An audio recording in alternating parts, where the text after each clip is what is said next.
سرخ رنگ کے بنے ہوئے اس بہت بڑے اور عجیب و غریب محل کا ایک بہت بڑا ہال نما کمرہ دنیا بھر کے بڑے بڑے اور نامور جادوگروں سے بھرا ہوا تھا۔ ان جادوگروں کے علاوہ وہاں دیو اور جن بھی موجود تھے۔ ان کے علاوہ وہاں ہر طرف نہایت خوبصورت پریاں نہایت خوبصورت لباس پہنے اور ہاتھوں میں بڑی بڑی تشتریاں اٹھائے ادھر ادھر گھوم پھر رہی تھیں۔ تشتریوں میں کھانے پینے کے سامان کے ساتھ ساتھ نہایت خوبصورت اور قیمتی ہیرے جواہرات بھی نظر آ رہے تھے، جو پریاں مٹھیاں بھر بھر کر وہاں پر موجود جادوگروں کو پیش کر رہی تھیں۔ محل میں موجود تمام جادوگر بے حد حیران اور پریشان دکھائی دے رہے تھے۔ وہ عجیب عجیب نگاہوں سے یہ سب منظر دیکھ رہے تھے۔ اصل میں ان سب کو ایک جاڈاش جادوگر نے وہاں مدعو کر رکھا تھا۔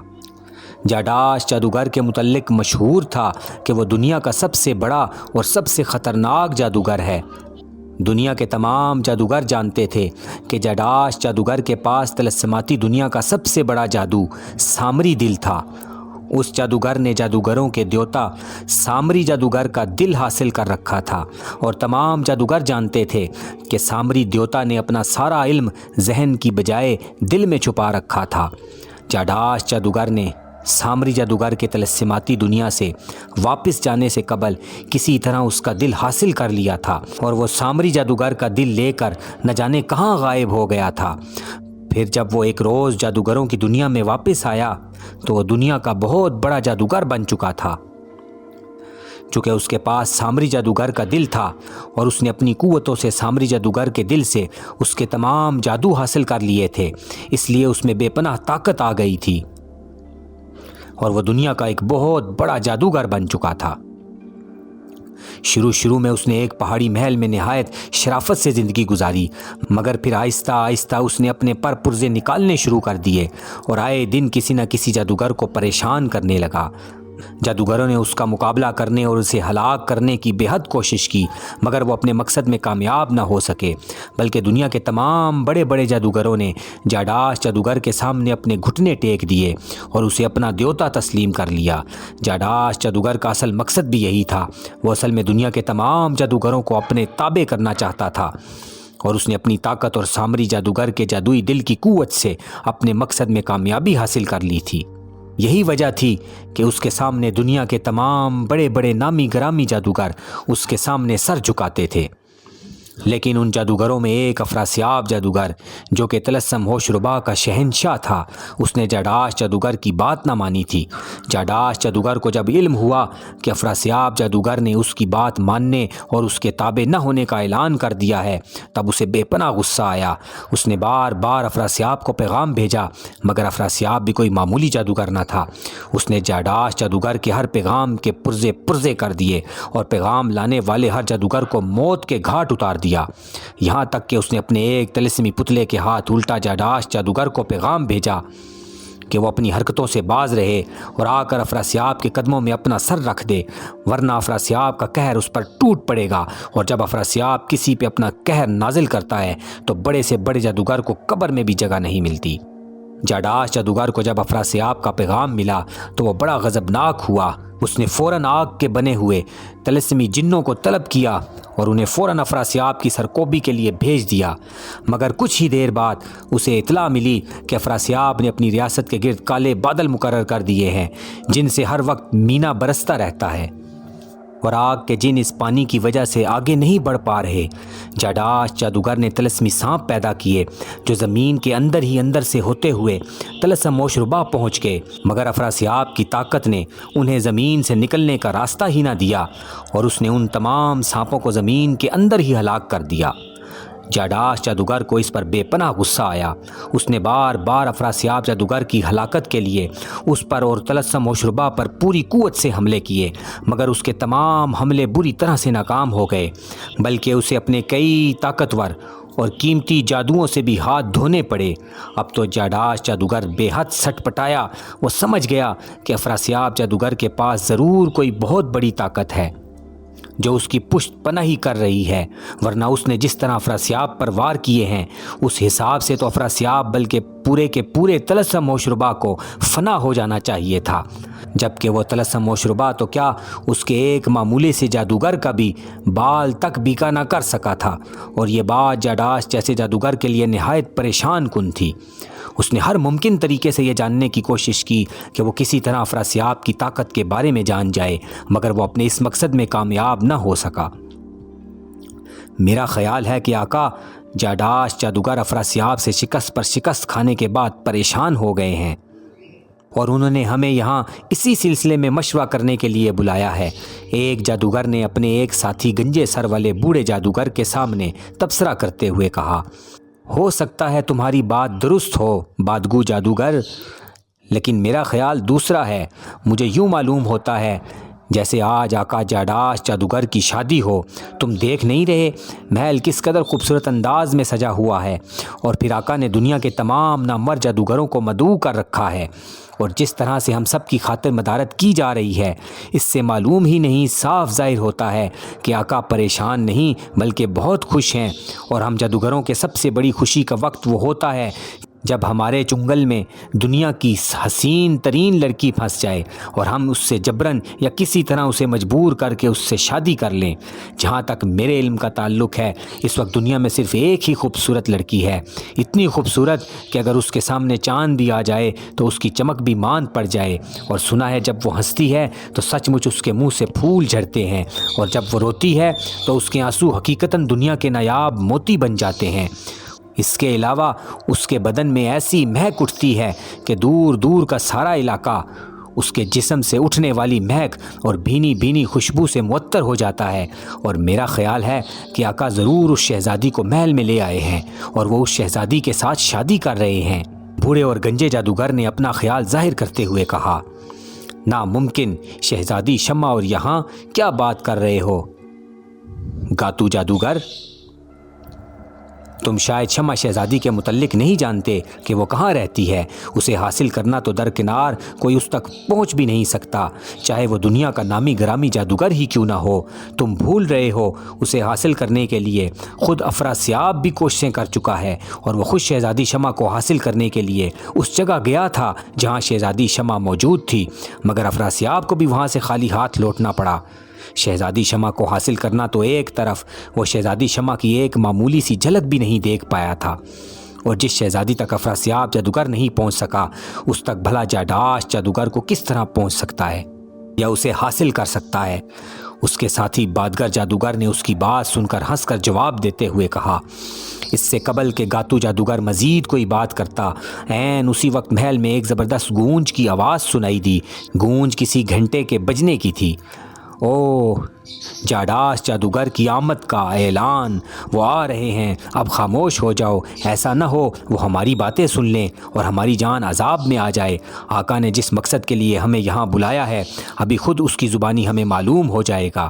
بادگر جادوگر نے گاتو جادوگر کو گھنٹے کی آواز سن کر خبردار کیا، اور گاتو جادوگر نے جلدی سے اس بات میں سر ہلا دیا۔ 7 بار اسی طرح گھنٹہ بجنے کی گونج پیدا ہوئی، اور وہاں پر موجود تمام جادوگر ایک خاص ترتیب سے نہایت مؤدبانہ انداز میں کھڑے ہو گئے۔ ٹھیک 7ویں بار جب گھنٹہ بجا تو ایک زوردار کڑاکا ہوا اور وہاں تیز بجلی چمکی۔ ایک لمحے کے لیے سارا کمرہ منور ہو گیا۔ پھر سامنے ایک اونچے چبوترے پر ایک نہایت حسین پری نمودار ہوئی۔ اس پری کے پر سونے کی طرح سنہری اور نہایت چمکدار تھے۔ اس کے ہاتھ میں ایک سیاہ رنگ کی ستارے والی چھڑی بھی تھی، اور اس کے سر پر موتیوں کا بنا ہوا ایک نہایت خوبصورت تاج دکھائی دے رہا تھا۔ تمام جادوگر چونک کر اس حسین و جمیل پری کی جانب دیکھنے لگے۔ بلا شبہ انہوں نے آج تک اس قدر حسین پری کبھی نہیں دیکھی تھی۔ ارے دنیا کے عظیم جادوگروں، تمہاری خدمت میں عظیم جادوگر اور شہنشاہوں کے شہنشاہ جاڈاس جادوگر کی ایک ادنا کنیز سلام بجا لاتی ہے۔ ابھی چند لمحوں بعد شہنشاہ آپ لوگوں کی خدمت میں حاضر ہوں گے۔ آپ سب سے التماس ہے کہ آپ سب اپنی اپنی نشست گاہوں پر تشریف رکھیں، پری نے نہایت ملائم لہجے میں کہا، اور تمام جادوگر وہاں موجود کرسیوں پر بیٹھ گئے۔ پری چند لمحے مسکراتی ہوئی ان کی جانب دیکھتی رہی، پھر اس نے زور سے تالی بجائی۔ فوراً ہی وہاں پر موجود کنیز پریاں غائب ہو گئیں۔ پھر اس نے ہاتھ میں موجود ستارے والی چھڑی کو ایک خاص انداز میں حرکت دی۔ چھڑی کا ستارہ یکلخت چمک اٹھا، اور اس میں سے ننھے ننھے سینکڑوں ستارے جھل ملاتے ہوئے ادھر ادھر نکل کر بکھر گئے۔ پھر ان جل ملاتے ہوئے ستاروں کی تعداد بڑھتی چلی گئی اور یہاں تک کہ سارے کا سارا چبوترا ان جل ملاتے ستاروں میں چھپ گیا اور تمام جادوگروں کی نگاہوں سے ایک لمحے کے لیے جیسے چبوترا غائب ہو گیا۔ لیکن پھر جو ہی ان جل ملاتے ستاروں کی چمک ختم ہوئی، نشستوں پر بیٹھے ہوئے تمام جادوگر جلدی سے احتراماً اٹھ کھڑے ہو گئے اور انہوں نے نہایت مؤدبانہ انداز میں سر جھکا لیے۔ چبوترے پر ایک نہایت دبلا پتلا لمبوترے چہرے والا جادوگر کھڑا تھا۔ اس کا قد کافی لمبا تھا، چہرے کا گوشت سمٹا ہوا، آنکھیں لمبی، ناک پتلا، کان بڑے بڑے اور سر کے بال کافی بڑے ہوئے تھے۔ اس کی مونچھیں پتلی اور ہونٹوں سے نیچے لٹکی ہوئی نظر آ رہی تھیں۔ اس نے سیاہ رنگ کا کافی کھلا لباس پہن رکھا تھا، سینے پر جادوگروں جیسا ہڈیوں اور کھوپڑیوں کا نشان بنا ہوا تھا۔ اس کے ہاتھ میں ایک میلی کچیلی کسی بہت بڑے جانور کی ہڈی نظر آ رہی تھی۔ یہ دنیا کا خطرناک جادوگر جاڈاس جادوگر تھا۔ اس کے چہرے پر شدید پریشانی اور بے چینی ظاہر ہو رہی تھی۔ وہ چند لمحے بغور وہاں پر موجود تمام جادوگروں کی جانب دیکھتا رہا، پھر اس نے مڑ کر عقب میں موجود اپنے زرنگار تخت کی جانب دیکھا اور پلٹ کر اس پر نہایت شان سے بیٹھ گیا۔ تخت پر بیٹھتے ہی اس نے شاہانہ انداز میں انگلی کے اشارے سے سب کو بیٹھنے کے لیے کہا۔ تمام جادوگر بیٹھ گئے۔ اسی وقت جاڈاس جادوگر کے عقب میں دو جھماکے ہوئے اور دو نہایت خوبصورت پریاں مور کے پنکھ لیے نمودار ہوئیں اور وہ ان مور کے پنکھوں سے جاڈاس جادوگر کو ہوا جھلنے لگیں۔ تم سب یقیناً حیران ہو رہے ہو کہ میں نے تم سب کو یہاں کیوں اور کس مقصد کے لیے بلایا ہے اور یہ کہ میں تم لوگوں سے کیا کہنا چاہتا ہوں۔ جاڈاس جادوگر نے ان سب کی جانب دیکھتے ہوئے اپنی گونجدار آواز میں کہا۔ اس کی بات کا کسی نے کوئی جواب نہیں دیا، سب خاموشی سے اس کی جانب دیکھ رہے تھے۔ البتہ ان کی آنکھوں میں بے چینی کی چمک ضرور دکھائی دے رہی تھی، جیسے وہ واقعی بے تاب ہوں کہ انہیں وہاں کس لیے طلب کیا گیا ہے۔ جاڈاس جادوگر چند لمحے خاموشی سے ان کی جانب دیکھتا رہا، پھر اس نے اپنے قریبی کھڑے سنہری پروں والی خوبصورت پری کی جانب دیکھا۔ سوس پری، اسے حاضر کرو۔ اس نے سنہرے پروں والی خوبصورت پری کی طرف دیکھتے ہوئے تہمکانہ لہجے میں کہا۔ جو حکم مالی جا، پری نے مؤدبانہ انداز میں سر جھکا کر جواب دیا۔ پھر اس نے ستارے والی چھڑی گھمائی اور اس کا رخ فرش کی جانب کر کے زوردار جھٹکا دیا۔ ایک جھماکہ ہوا اور فرش پر ایک چھوٹا سا پنجرا آ نمودار ہوا۔ اس پنجرے میں ایک چھوٹا سا عجیب و غریب پرندہ دکھائی دے رہا تھا۔ پرندے کا رنگ سرخ تھا، اس کی چونچ لمبی، آنکھیں گول اور گردن کافی لمبی دکھائی دے رہی تھی۔ وہ پنجرے میں نہایت بے چینی سے ادھر ادھر ناچ رہا تھا۔ سوسن پری نے پنجرے کو ہاتھ میں پکڑ لیا اور اسے اونچا کر کے حال میں موجود تمام لوگوں کو دکھانے لگی۔ جانتے ہو یہ پرندہ اصل میں کون ہے؟ مگر تم کیسے جانتے ہوگے؟ سنو، یہ پرندہ عیار ترین اور خطرناک ترین انسان امرو عیار ہے۔ وہ امرو عیار جو نہ صرف تم لوگوں کے لیے بلکہ افراسیاب جادوگر کے لیے بھی وبال جان بنا ہوا ہے۔ جاڈاس جادوگر نے کہا، اور اس کے منہ سے امرو عیار کا نام سن کر حال میں موجود تمام جادوگر بری طرح سے چونک اٹھے اور پھٹی پھٹی نگاہوں سے پنجرے میں بند اس عجیب و غریب پرندے کی جانب دیکھنے لگے، جیسے انہیں یقین ہی نہیں آ رہا ہو کہ پنجرے میں بند پرندہ واقعی دنیا کا عیار زماں امرو عیار ہے۔ تمہیں شاید میری بات کا یقین نہیں آ رہا۔ سوسن پری، امرو عیار کو اصلی حالت میں لاؤ۔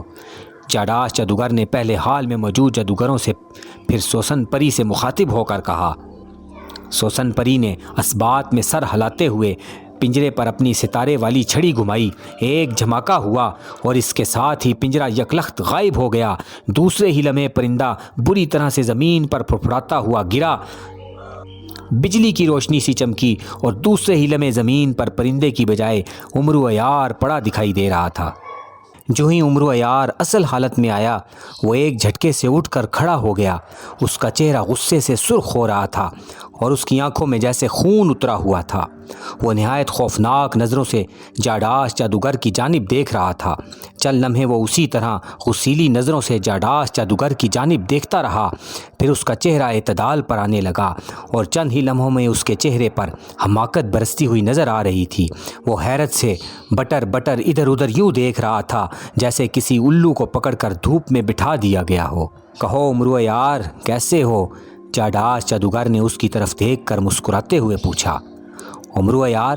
کون امرو عیار؟ کہاں ہے عمرو عیار؟ عمرو عیار نے اس کی بات سن کر حماقت آمیز انداز میں اچھل کر ادھر ادھر دیکھتے ہوئے کہا، اچھا تم مجھ سے مخاطب ہو؟ او بہت خوب بہت خوب، مگر تم مجھ سے کیوں مخاطب ہو؟ تم اس خوبصورت پری سے بھی مخاطب ہو سکتے ہو۔ مخاطب ہونا ہے تو ان بے ڈھنگے چہرے والے جادوگروں سے مخاطب ہو جو الوؤں کی طرح دیدے پھاڑے مجھے گھور رہے ہیں۔ عمرو عیار کا لہجہ حماقت سے بھرپور تھا۔ اس کی بات سن کر وہاں پر موجود ہر جادوگر کے چہرے پہ غصہ ابھر آیا۔ آقا، یہ واقعی کسی شیطان کا چیلا ہے۔ آپ نے اسے گرفتار کر کے ہم سب پر بے حد احسان کیا ہے۔ واقعی ہم اس سے بے حد عاجز آئے ہوئے تھے۔ اس جیسے چالاک اور خطرناک انسان کو زیادہ دیر زندہ نہیں چھوڑنا چاہیے۔ یہ بہت بڑا عیار ہے۔ اس سے پہلے کہ یہ شخص ہمیں اور آپ کو چکمہ دے کر نکل جائے، آپ اسے فوراً قتل کر دیں۔ اگر آپ حکم دیں تو یہ نیک کام اپنے ہاتھوں سے سر انجام دوں۔ ایک نہایت دبلے پتلے بانس جیسے جادوگر نے اٹھ کر جلدی جلدی سے کہا۔ اس کی داڑھی مونچھیں بے حد پتلی پتلی تھیں اور ناک بے حد لمبی۔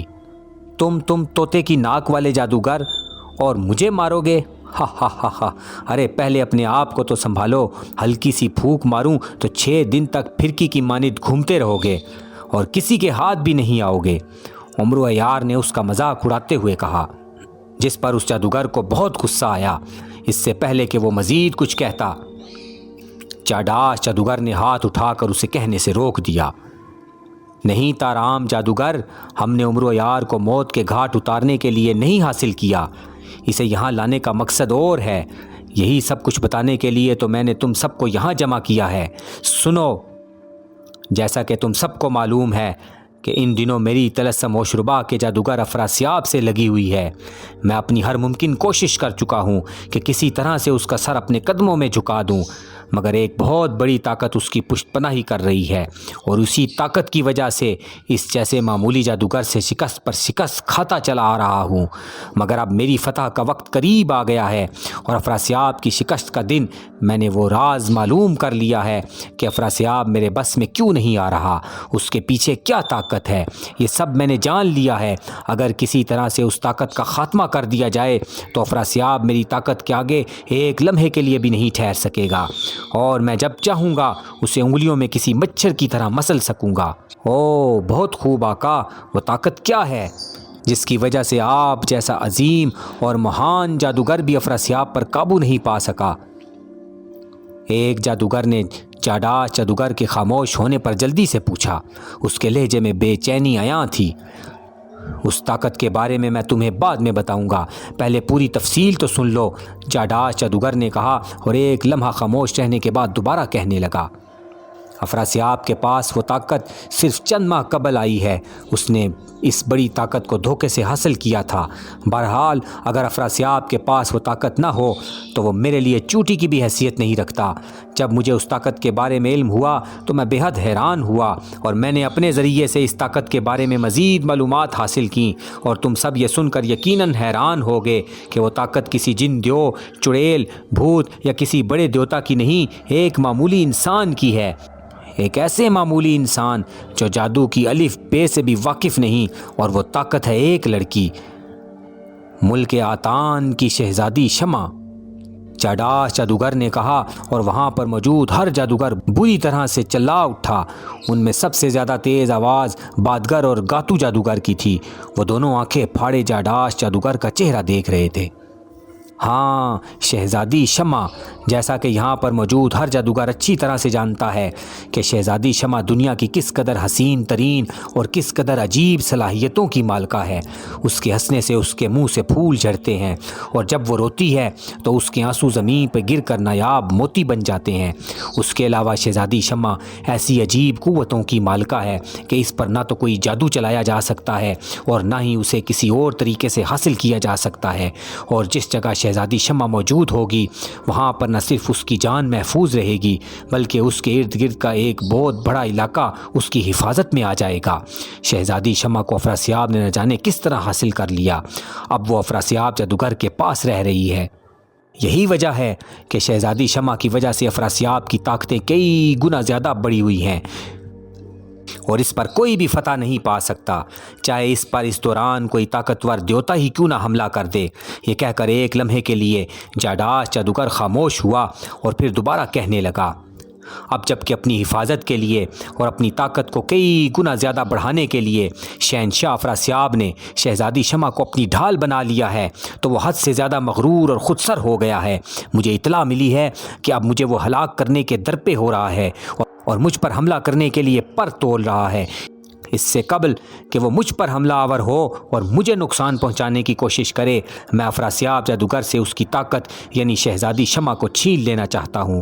جب شہزادی شمع میرے قبضے میں آ جائے گی تب افراسیاب کی طاقت گھٹ جائے گی اور میری طاقت اس سے کئی گنا زیادہ بڑھ جائے گی، اور پھر افراسیاب جیسے جادوگر کو ہلاک کرنا یا اپنے قبضے میں کرنا میرے لیے ذرا بھی مشکل نہ ہوگا۔ جاداش جادوگر نے کہا۔ اوہ لیکن آقا، آپ شہزادی شمع کو کس طرح سے حاصل کریں گے؟ ایک جادوگر نے جاداش جادوگر کے خاموش ہونے پر حیرت زدہ لہجے میں پوچھا۔ اس کام کے لیے آپ نے عمرو عیار کو بلایا ہے۔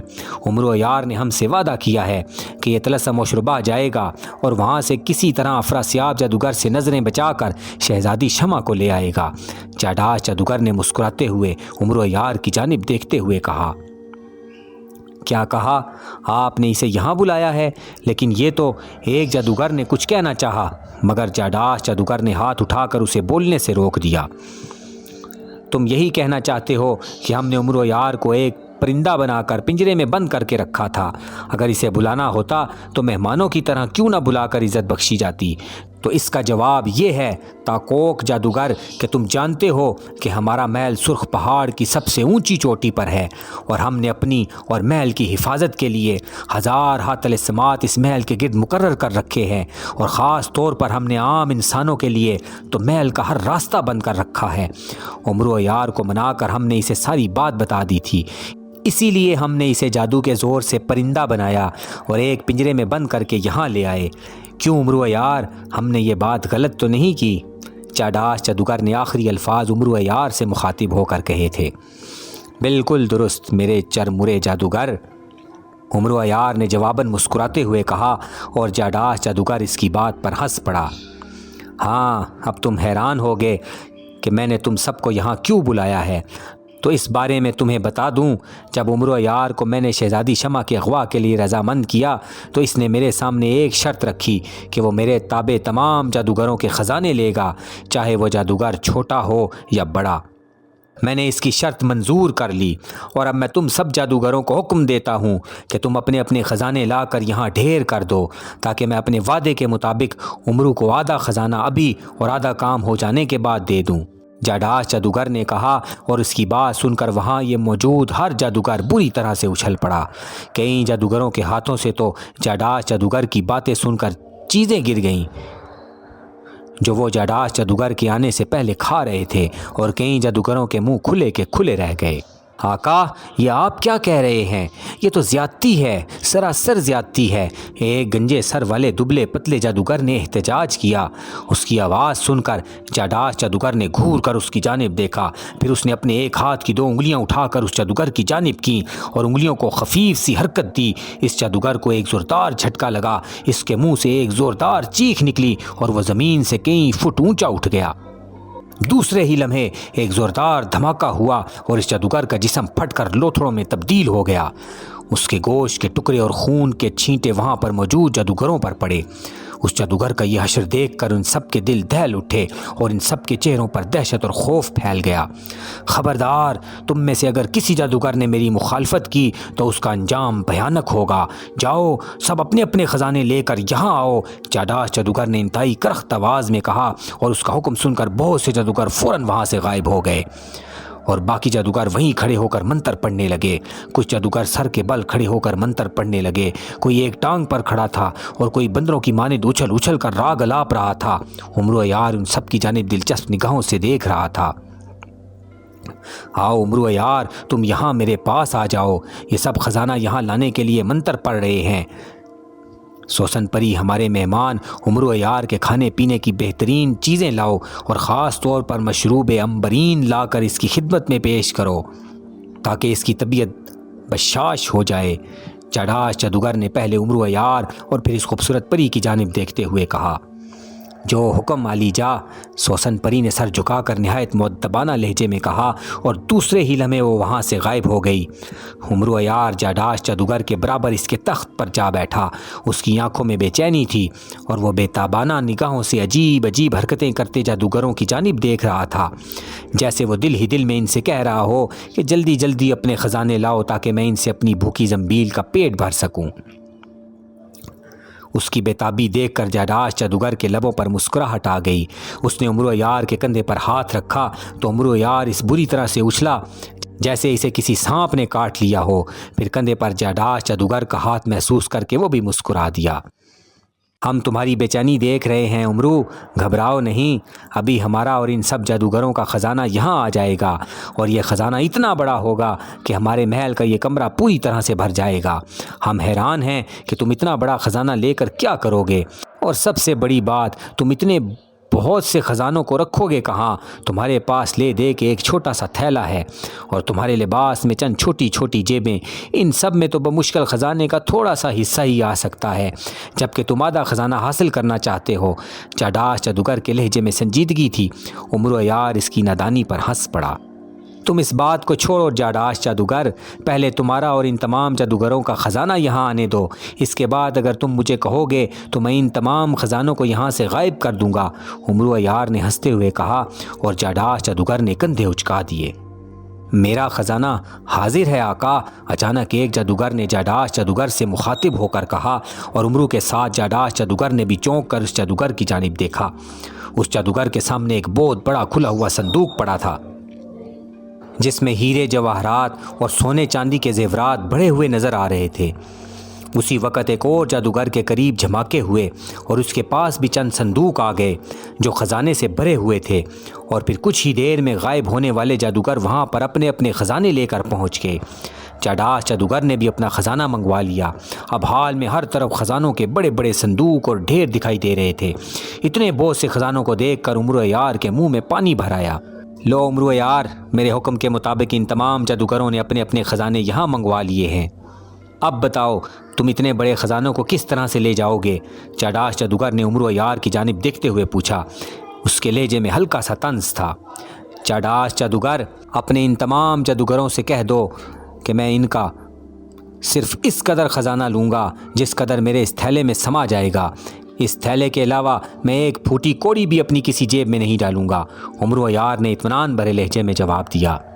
ارے اس تھیلے میں تو یہاں پر موجود ایک جادوگر کا خزانہ بھی نہیں آ سکتا، تم نے خواہ مخواہ ان سب جادوگروں کو یہاں خزانہ لانے کو کہا، چاڈاش جادوگر نے منہ بنا کر کہا، اور عمرو عیار اس کی اجازت لے کر ایک جادوگر کے خزانے کی طرف بڑھا اور اس کا خزانہ اٹھا کر اپنی زنبیل میں ڈالنے لگا۔ اس جادوگر کا خیال تھا کہ عمرو عیار کا یہ چھوٹا سا تھیلا اس کے تھوڑے سے خزانے سے بھر جائے گا اور عمرو عیار سے یہ تھیلا اٹھایا بھی نہ جائے گا، مگر جب اس نے اپنے خزانے کو کم ہوتے اور تھیلے کو اسی طرح ڈھیلا ڈھالا ہوتے دیکھا تو اس کی حیرت کی انتہا نہ رہی، اور دیکھتے ہی دیکھتے عمرو عیار نے اس جادوگر کا سارا خزانہ اپنی زنبیل میں ڈال لیا۔ مگر اس کی زنبیل اسی طرح سے خالی رہی تو وہاں پر موجود چاڈاش جادوگر سمیت ہر جادوگر کی آنکھیں کھلی کی کھلی رہ گئیں۔ عمرو عیار مسکراتا ہوا آگے بڑھا اور پھر اس نے دوسرے جادوگروں کا بھی خزانہ اپنی زنبیل میں ڈال لیا۔ چاڈاش جادوگر کے ماتھے پر شکنوں کا جال سا پھیل گیا۔ وہ نہایت بے چینی سے تخت پر پہلو پہ پہلو بدلتا ہوا عمرو عیار کی جانب دیکھ رہا تھا، جو نہایت اطمینان سے وہاں پر موجود ایک ایک جادوگر کا خزانہ اٹھا کر اپنی زنبیل میں ڈالتا جا رہا تھا، اور جس جادوگر کا خزانہ عمرو کی زنبیل میں جاتا اس کے چہرے پر یتیمی اور مایوسی سی پھیل جاتی۔ انتہائی تعجب انگیز، میں کبھی خواب میں بھی نہیں سوچ سکتا تھا کہ یہ تھیلا اس قدر حیرت انگیز ہو سکتا ہے کہ اس میں اتنے بڑے بڑے خزانے ڈالے جائیں اور خزانے اس میں غائب ہو جائیں۔ واقعی عمرو عیار دنیا کا عیار ترین انسان ہے۔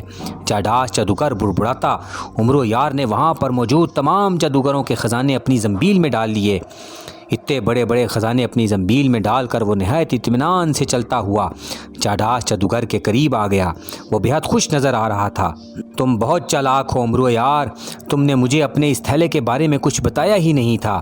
اگر تم مجھے اس کے بارے میں پہلے بتا دیتے تب میں ہرگز تمہیں تمام خزانے دینے کا وعدہ نہ کرتا، اور تم نے مجھ سے آدھے خزانے لینے کا وعدہ کیا تھا، جبکہ تم نے اب سارے کے سارے خزانے اپنے تھیلے میں ڈال لیے ہیں۔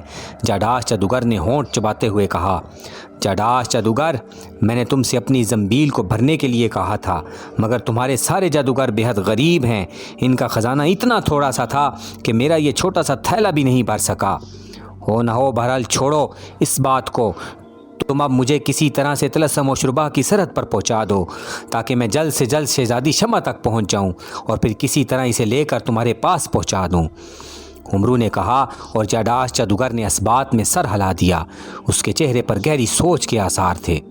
امرو یار، کیا تم مجھے اپنے ساتھ لے جا سکتے ہو؟ چاڈاش جادوگر نے چند لمحے سوچتے ہوئے امرو سے مخاطب ہو کر کہا، کیا مطلب؟ یہ تم کیا کہہ رہے ہو چاڈاش جادوگر؟ میں بھلا تمہیں اپنے ساتھ کس طرح لے جا سکتا ہوں، اور تم میرے ساتھ کس لیے جانا چاہتے ہو؟ امرو یار نے حیرانی سے اس کا چہرہ تکتے ہوئے پوچھا۔ مجھے فکر ہے کہ کہیں شہزادی شمع یا افراسیاب جادوگر تمہیں کسی قسم کا نقصان نہ پہنچا دے۔ میں چاہتا ہوں کہ میں تمہارے ساتھ رہوں، اور جب تم کسی مصیبت میں پھنس جاؤ تو میں تمہاری مدد کر سکوں۔ چاڈاش جادوگر نے کہا، اور امرو الجھن امیز آنکھوں سے اس کی جانب دیکھنے لگا۔ وہ تو سب ٹھیک ہے، مگر میں تمہیں اپنے ساتھ کس طرح لے جا سکتا ہوں؟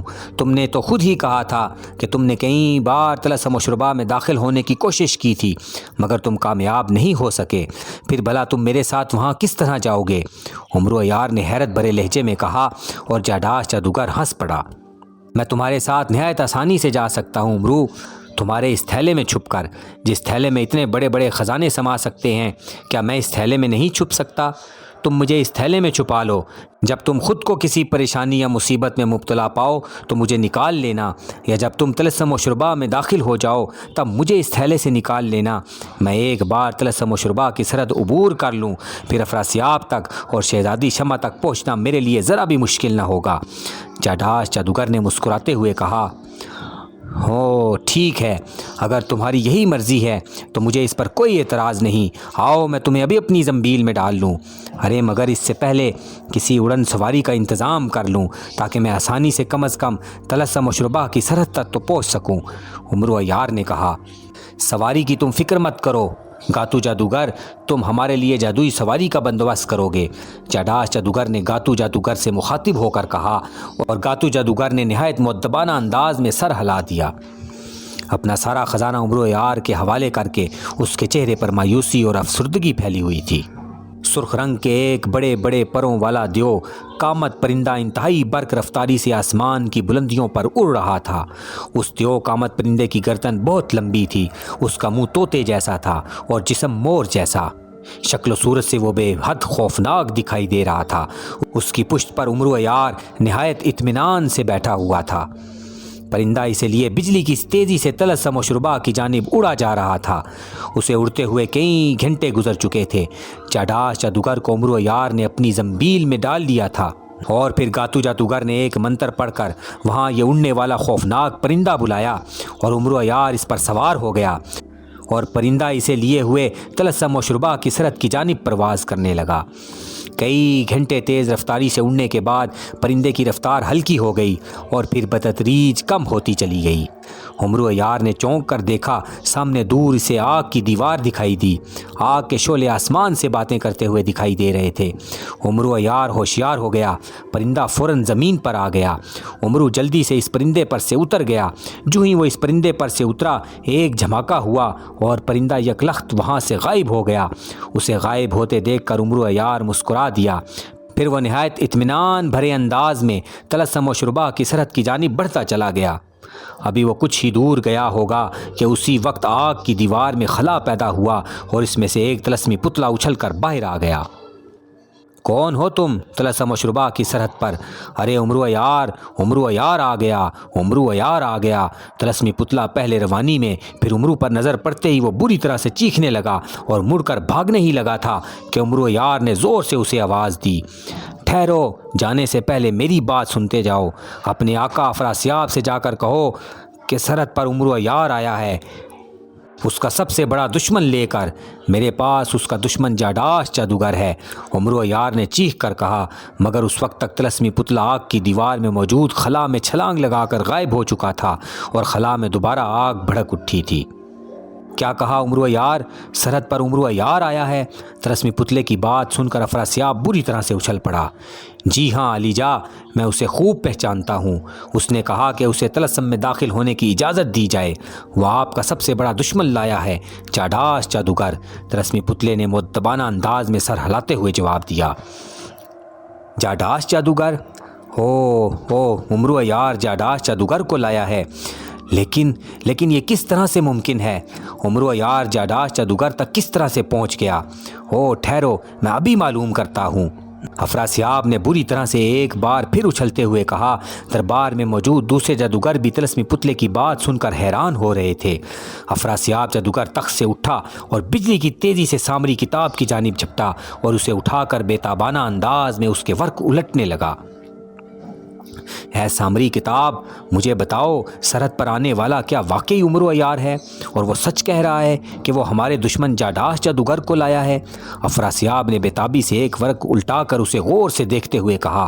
اس کا اتنا کہنا ہی تھا کہ اسی وقت کتاب پر سنہری حروف ابھر آئے۔ لکھا تھا، سرحد پر آنے والا اصل عمرو عیار ہے اور یہ صحیح ہے کہ وہ اپنے ہمراہ جاداش جادوگر کو لایا ہے۔ تعجب انگیز، انتہائی تعجب انگیز! عمرو عیار نے جاداش جیسے خطرناک جادوگر کو بھی قابو کر لیا۔ واقعی عمرو عیار انسان نہیں، شیطان ہے، شیطان! اس جیسا خطرناک اور عیار ترین انسان شاید ہی اس روئے زمین پر کوئی ہو۔ افراسیاب نے سچ مچ حیرت اور پریشانی کے عالم میں بڑبڑاتے ہوئے اور عمرو کی ذہانت پر قائل انداز میں کہا، لیکن آقا، اس نے جاداش جادوگر کو پکڑ کس طرح سے لیا اور وہ اسے یہاں، میرا مطلب آپ کے پاس، کس لیے لایا ہے؟ ایک لمبوترے چہرے والے بوڑھے جادوگر نے اٹھ کر افراسیاب سے مخاطب ہو کر پوچھا۔ ہو نہ ہو چالاک اور عیار ہونے کے ساتھ ساتھ وہ بے حد لالچی اور خود غرض طبیعت کا انسان ہے۔ اسے کسی طرح ہماری اور جاداش جادوگر کی دشمنی کا علم ہو چکا ہوگا۔ ہم پر تو وہ ہاتھ ڈال نہ سکا۔ اس نے کسی طرح یاری اور مکاری سے کام لیتے ہوئے جاداش جادوگر کو ہی پکڑ لیا اور اسے یہاں لے آیا تاکہ وہ ہم سے جاداش جادوگر کے بدلے بھاری رقم حاصل کر سکے۔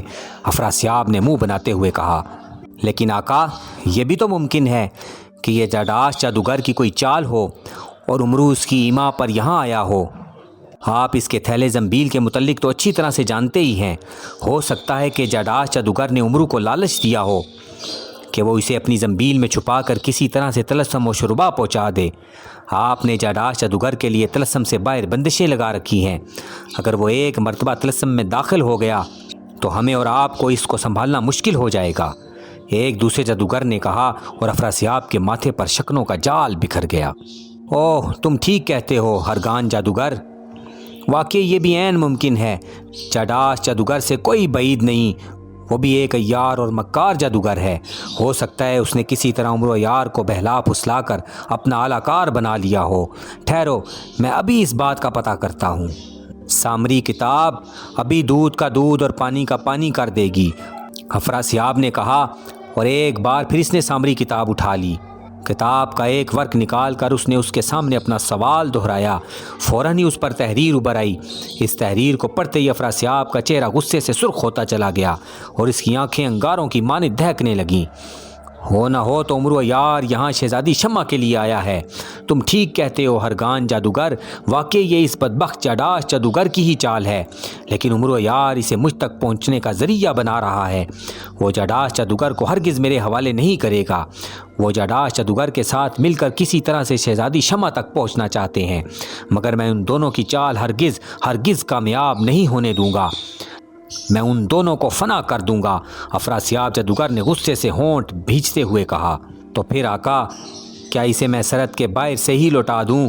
طلسمی پتلے نے جو اتنی دیر سے دربار میں خاموش کھڑا تھا، افراسیاب کی بات سن کر جلدی سے کہا، نہیں، اسے واپس لوٹانے کی کوئی ضرورت نہیں۔ افراسیاب جادوگر نے کچھ سوچتے ہوئے کہا۔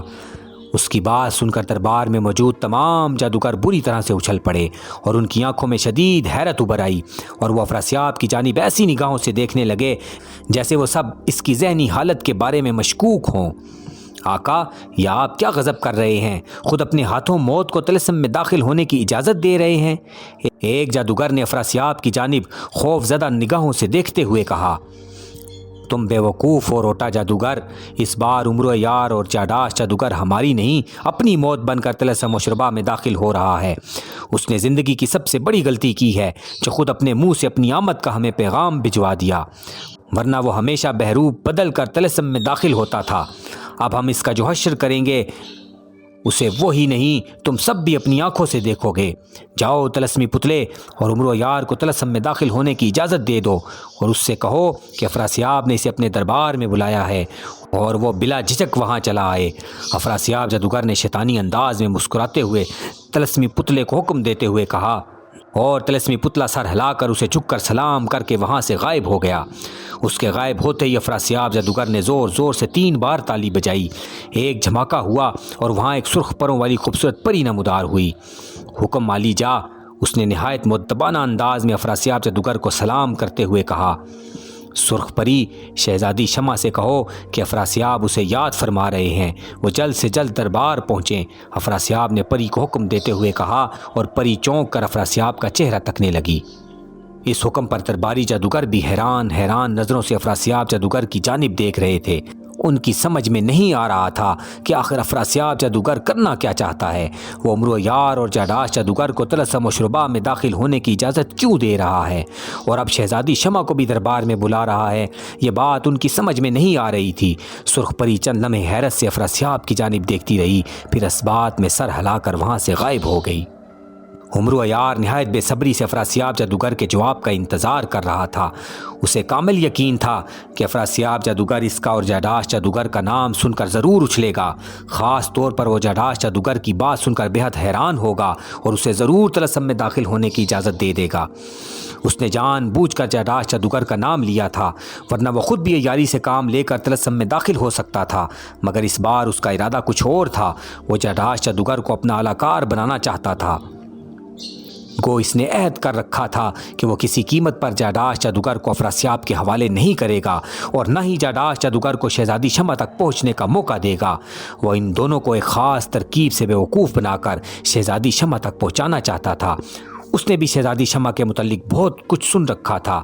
کئی بار اس کے دل میں بھی اشتیاق پیدا ہوا تھا کہ وہ کبھی شہزادی شمع سے جا کر ملاقات کرے اور اس حیرت انگیز شہزادی کو دیکھے جو ہنستی ہے تو اس کے منہ سے پھول جھڑتے ہیں، اور جب وہ آنسو بہائے تو اس کے آنسو موتی بن جاتے ہیں، مگر اپنی مصروفیات کے باعث وہ آج تک شہزادی شمع کی طرف توجہ نہ دے سکا تھا۔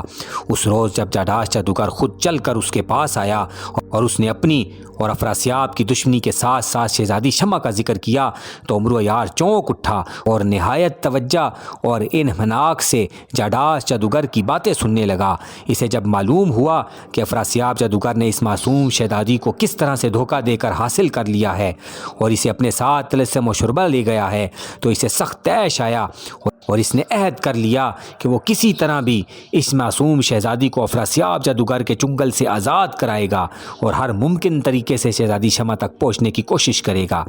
اس خیال کے تحت اس نے چاڈاش جادوگر کا ساتھ دینے کی حامی بھر لی، مگر اس نے ساتھ ہی چاڈاش جادوگر کے سامنے یہ شرط عائد کر دی کہ وہ جب تک اپنے اور اپنے تمام جادوگروں کے خزانے اسے نہ دے گا تب تک وہ اس کا کوئی کام نہیں کرے گا اور نہ ہی وہ طلسم مشربہ جائے گا۔ چاڈاش جادوگر نے فوراً ہی اس کی بات مان لی اور عمرو یار اس کے ساتھ چلا آیا۔ عمرو یار چاہتا تھا کہ کسی طرح سے وہ چاڈاش جادوگر کو بھی قابو کر لے اور اسے اپنے ساتھ طلسم مشربہ لے جائے اور اس کو اپنا ذریعہ بنا کر افراسیاب کو چکمہ دینے کی کوشش کرے۔ یہ عمرو یار کی خوش قسمتی ہی تھی کہ چاڈاش جادوگر نے خود ہی اس کا ساتھ دینے کی حامی بھر لی اور عمرو یار کا مسئلہ ہی حل ہو گیا۔ اور پھر اب اس نے طلسم مشربہ کی سرحد پر آتے ہی اپنی ترکیب پر عمل کرنا شروع کر دیا تھا۔ وہ ابھی سوچ ہی رہا تھا کہ یک بار کی زور سے بجلی چمکی اور آگ کی دیوار میں راستہ پیدا ہو گیا۔ عمرو یار، آقا افراسیاب نے تمہیں طلسم مشربہ میں داخل ہونے کی اجازت دے دی ہے، تم طلسم میں آ سکتے ہو۔ آگ کی دیوار کی دوسری جانب سے ایک بھاری اور چیختی ہوئی آواز سنائی دی اور عمرو یار چونک اٹھا۔ تعجب ہے، افراسیاب جادوگر نے اس قدر آسانی سے مجھے طلسم میں داخل ہونے کی اجازت دے دی۔ میرا تو خیال تھا کہ وہ پہلے کسی جادوگر کو میرے پاس تصدیق کرانے کے لیے بھیجے گا کہ آیا واقعی میں جاڈاس جادوگر کو لایا ہوں یا نہیں۔ یہ بھی ممکن تھا کہ وہ بہت سے جادوگروں کو میرے پاس بھیجتا اور زبردستی مجھ سے جاڈاس جادوگر کو حاصل کرنے کی کوشش کرتا، لیکن اس نے طلسم میں آنے کا راستہ کھول دیا ہے۔ امرو بیٹا، دال میں کچھ کالا کالا سا دکھائی دے رہا ہے۔ ہوشیار، عمرو یار نے خود سے بڑبڑاتے ہوئے کہا۔ جلدی کرو عمرو یار، ہم زیادہ دیر تک طلسم کا راستہ کھلا نہیں رکھ سکتے۔ جلدی سے طلسم میں آ جاؤ اور سیدھے آقا کے دربار میں چلے آؤ۔ آقا تمہارا بڑی بےتابی سے انتظار کر رہے ہیں، اسی آواز نے چیخ کر کہا، اور عمرو یار اپنے خیالوں سے نکل آیا۔ آتا ہوں یار، آتا ہوں، تم اس قدر کیوں چیخ رہے ہو؟ لگتا ہے افراسیاب نے تمہاری دم پر پاؤں رکھا ہوا ہے، عمرو نے تیز لہجے میں کہا، اور پھر اس نے ایک ہاتھ زنبیل میں ڈال کر کوئی چیز نکال کر مٹھی میں دبا لی اور تیز تیز چلتا ہوا جلدی سے آگ میں بنے ہوئے رستے سے دوسری طرف آ گیا۔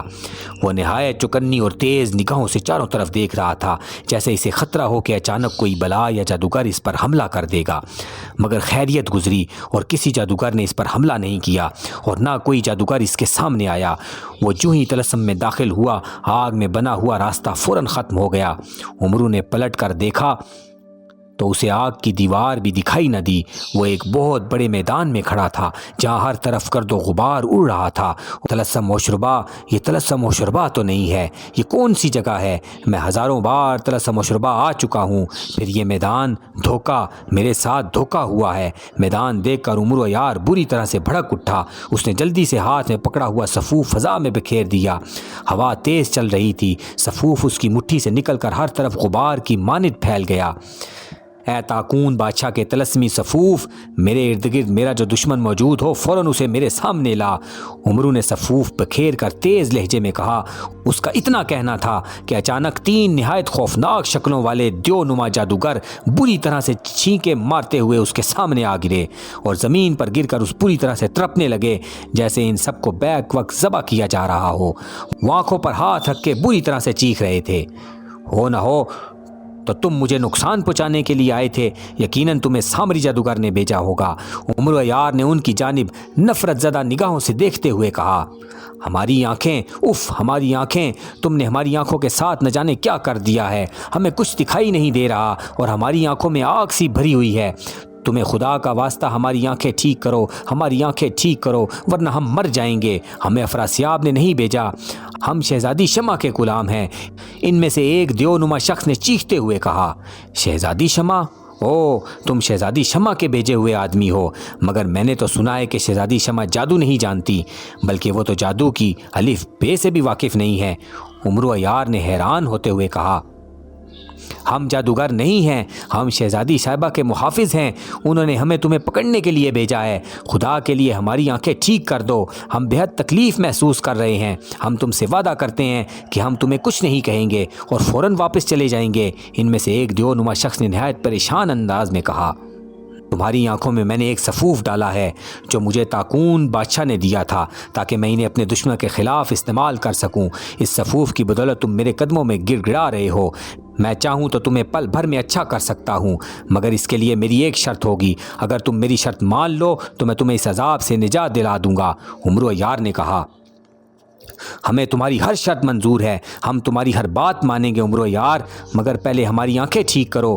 ہم حضرت سلیمان کی قسم کھا کر کہتے ہیں کہ ہم تمہاری ہر بات مانیں گے، اس نے بری طرح سے گڑ گڑاتے ہوئے کہا، اور عمرو یار بری طرح سے چونک اٹھا۔ حضرت سلیمان کی قسم؟ اوہ، کیا تم جن ہو؟ عمرو نے چونکتے ہوئے پوچھا۔ ہاں، ہم جن ہیں، سیاہ جن۔ کوہکاف سے ہمیں یہاں آشان بابا نے خاص طور پر شہزادی شمع کی حفاظت کے لیے بلا رکھا ہے، ہم شہزادی شمع کے تابع ہیں، اس نے جواب دیا، اور عمرو یار پرخیال انداز میں سر ہلانے لگا۔ ٹھیک ہے، تم نے حضرت سلیمان کی قسم کھائی ہے، اس لیے میں تمہاری بات کا اعتبار کر لیتا ہوں اور تمہاری آنکھیں ٹھیک کر دیتا ہوں، مگر تم اس بات کے پابند ہو کہ جب تک تم میری تمام باتوں کا جواب نہیں دے لیتے اور میری مدد نہیں کر لیتے تب تک تم میرا ساتھ نہیں چھوڑو گے۔ عمرو یار نے سر ہلاتے ہوئے کہا۔ ہمیں منظور ہے، ہم تمہارا ہر کہا مانیں گے، تمہاری ہر بات مانیں گے، جلدی کرو، اب تکلیف ہمارے لیے ناقابل برداشت ہوتی جا رہی ہے، جلدی کرو، خدا کے لیے جلدی کرو، ہماری آنکھیں ٹھیک کر دو۔ سیاہ جن نے بری طرح سے چیختے ہوئے کہا، اور عمرو یار نے سر ہلاتے ہوئے زنبیل سے ایک چھوٹی سی سنہری رنگ کی ڈبیا نکالی اور اس کا ڈھکنا کھول دیا۔ تاکون بادشاہ کے محافظ، میں اپنے دشمنوں کو معاف کر رہا ہوں، تم واپس آ جاؤ۔ عمرو یار نے ڈبیا کا ڈھکنا کھولتے ہوئے آہستہ سے کہا۔ فوراً ہی فضا میں بکھرا ہوا صفوف ایک جگہ اکٹھا ہو گیا اور سمٹ کر تیزی سے اس چھوٹی سی ڈبیا میں سماتا چلا گیا۔ جو ہی سارا صفوف ڈبیا میں سمایا، عمرو نے جلدی سے ڈبیا بند کر دی۔ اب تم اپنی آنکھوں کو 1-2 لمحے مل کر کھول دو، تم ٹھیک ہو جاؤ گے، عمرو یار نے سیاہ جنوں سے مخاطب ہو کر کہا، اور سیاہ جن زور زور سے اپنی آنکھیں ملنے لگے۔ پھر انہوں نے آنکھیں کھولیں تو ان کے چہروں پر یکلخت مسرت کی آبشار بہنے لگی۔ او ہم ٹھیک ہو گئے، ہم ٹھیک ہو گئے، بتاؤ عمرو یار تم ہم سے کیا چاہتے ہو؟ اذیت میں ہم نے حضرت سلیمان کی قسم کھائی تھی، اس لیے ہم مجبور ہیں کہ ہم تمہارا کہا مانیں اور تمہاری مدد کریں۔ اگر ہم نے حضرت سلیمان کی قسم نہ کھائی ہوتی تو ہم تمہیں ہرگز زندہ نہ چھوڑتے، ایک سیاہ جن نے عمرو یار کی جانب دیکھتے ہوئے کہا، اور عمرو مسکرا دیا۔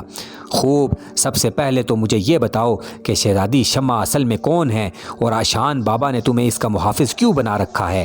اس کے علاوہ شہزادی شمع اس خطرناک جادوگر افراسیاب کے پاس کیسے پہنچ گئی؟ عمرو نے اس کی جانب دیکھتے ہوئے اپنا پہلا سوال دہرایا۔ حیرت ہے تم شہزادی شمع کے متعلق نہیں جانتے، وہ تو ارے شہزادی شمع ہمیں بلا رہی ہیں، ہم مجبور ہیں عمرو یار، شہزادی شمع ہماری مالکہ ہیں، ہمیں حکم ہے پہلے ہمیں ان کا کہا مانیں، ہمیں اجازت دو، ہم وعدہ کرتے ہیں کہ ہم ان کی بات سن کر فوراً تمہارے پاس آ جائیں گے اور تمہاری ہر بات کا جواب دیں گے۔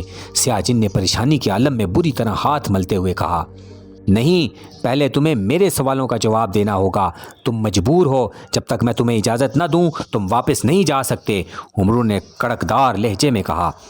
خدا کے لیے ہم پر رحم کرو عمرو، ہمیں جانے دو، اگر ہم نہ گئے تو شہزادی ہم پر سخت برہم ہوگی، اگر انہوں نے ہماری شکایت آشان بابا سے لگا دی تو سخت برا ہوگا، ہمیں جانے دو، اس نے ہذیانی انداز میں چلاتے ہوئے کہا۔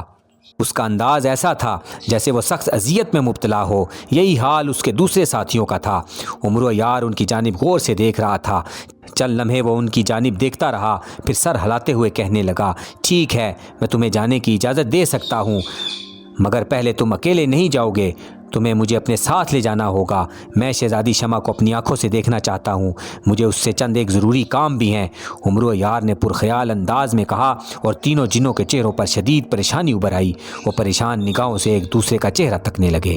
یہ ممکن نہیں ہے عمرو، ہم تمہیں شہزادی صاحبہ کے پاس نہیں لے جا سکتے، ہمیں اس بات کی اجازت نہیں مل سکتی، اس بار سیاہ جن کا لہجہ بے حد سخت تھا۔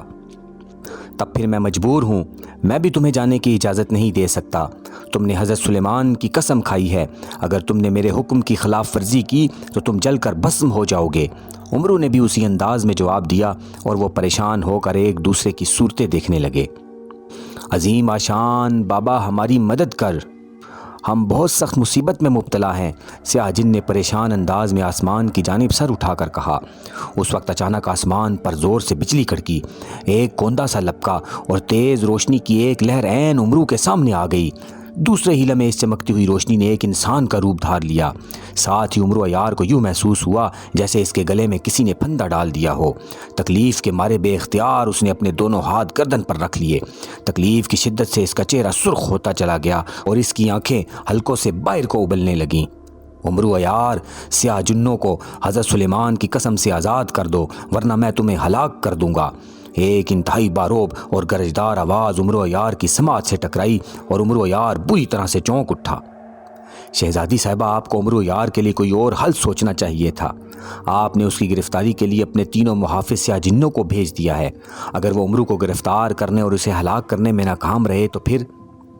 آپ نہیں جانتی وہ بے حد عیار انسان ہے، اس سے تو شیطان بھی پناہ مانگتا ہے۔